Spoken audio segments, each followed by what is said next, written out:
And I would walk down the street and look at other people and say, well, what can they be thinking of?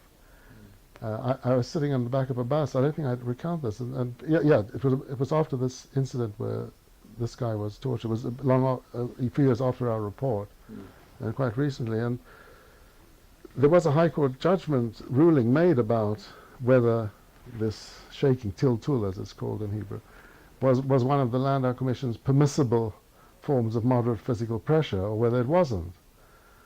And I was sitting on a bus, and Israelis are very voluble and shouting and having open argument, and two people in front of me were having an argument about whether shaking a person by the lapels in order to get was really very forceful, whether it was moderate or not.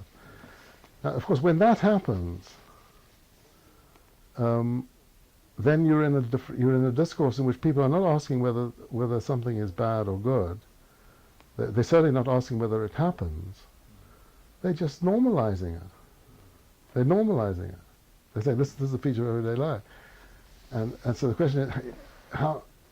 And we know that this is the problem. We know from other situations, historical situations, that it's not a problem of having two opposing explanations. On the one hand, you have this elite, fascist, evil leadership, and everybody's frightened of them. Or on the other hand, you have people who are acting like nameless bureaucrats, the Eichmann type story. Or you have people who are actual believers. You don't. It's not these three. There are lots of other things that have to be explained, which is, as I said, the central problem, which is what does this sort of information do to you, and what do you do to the information?